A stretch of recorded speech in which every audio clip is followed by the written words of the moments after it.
what did you do on the boats? Well, I cooked or I crewed, depending on what the boat was and what was happening with the boat. I worked a lot with New Zealanders, the Kiwis, on their sailboats, delivering their race boats to and from different points, and delivering some of the cruising yachts back to the United States from New Zealand. But I worked mainly with New Zealanders' crew in the end. They're excellent sailors. And how did you, well, you said you just sailed off. How did that happen? Oh, well, my girlfriend had married a New Zealand boat builder. So first I was a house sitter, and I used to help him with projects around the house because they were living on the yacht that he built. And then I ended up working for him in the daytime, helping him on other jobs he had, and at night I was a cocktail waitress. Well, finally they sold the house. Then I had to move. Well, I ended up moving onto a boat in the marina where they lived. And somebody needed to look after their yacht, so I was there. And then my girlfriend's husband decided, well, why didn't I just go sailing? And it's like, you got to be kidding me. I don't know anything about sailing. But he pushed me off he went and got a dinghy and pushed me off the dock in this dinghy and sent me out about a mile into this lagoon to a boat that was looking for crew. And the man, it turned out that he liked me, and he had a Norwegian guy on the boat who was also crew. So we ended up sailing away. And where did you sail? From Hawaii to the Marquesas. And then I went through the Tuamotus. I changed boats along the way. The Hawaii to the Marquesas trip, there was no changing. There was no island. There were no islands. But then I changed boats in the Marquesas, went through the Tuamotus, and ended up in Tahiti.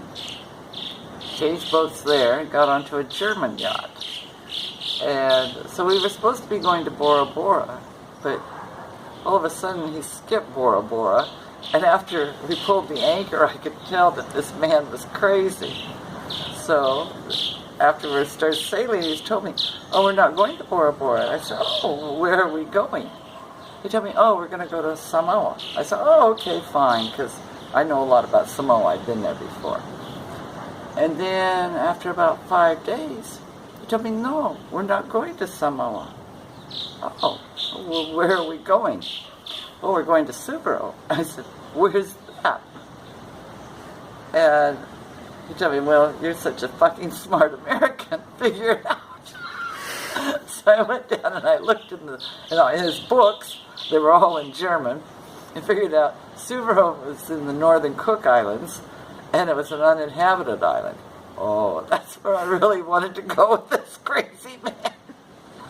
Well, I ended up getting off of his yacht there, and he left me on the shore. I spent one night in the tree, and I didn't realize it wasn't in the brochure, but they had these big, huge coconut crabs that can husk coconuts with their claws.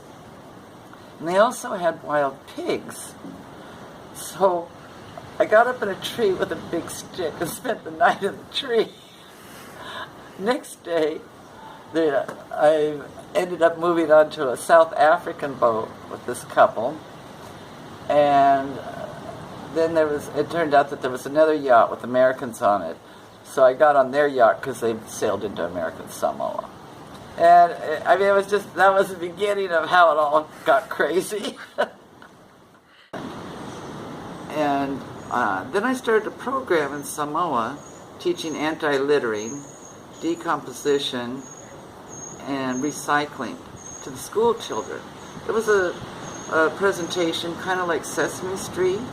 So we had characters that had costumes. They were animal characters. We had a turtle and a butterfly and a pig.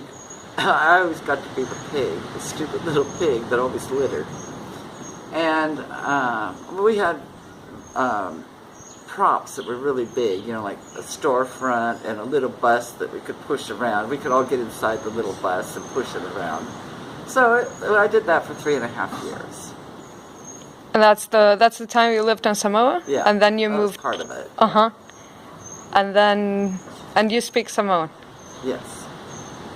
Talofa. Oh, my.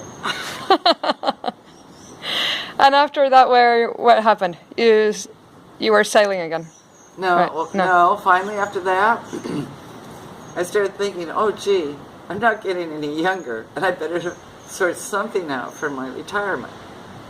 So I moved back to Oregon, got a job with the state, and worked there for 10 years as an assistant to a coordinator. So how did you end up in Ecuador?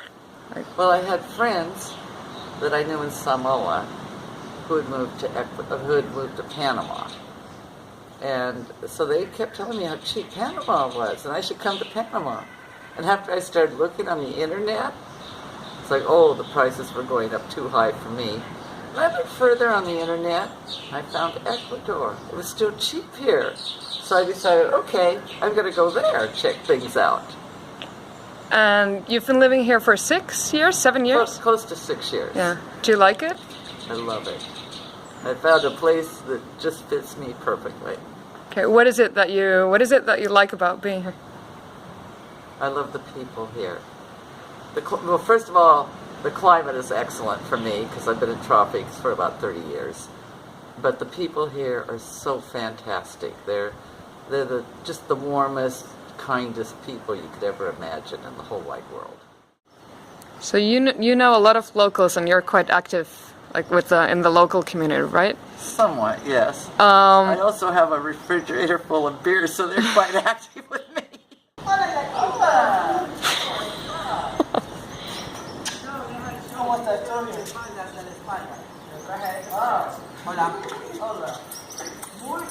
Hola. Bien, justo estoy filmando, así que... Adolfo, mucho gusto. Hola, sí, sí. Hola. Sí, sí. Sí, sí. Sí. Valeria. Hola, ¿qué tal? Hola. Sí, sí. Emilio. Hola. Hola. Sí, sí. She's from Finland? She's from Finland? Oh, Sí. Bueno, después voy a explicar qué hago acá, pero sí. Justo estaba haciendo una entrevista con Jackie, así que estoy filmando.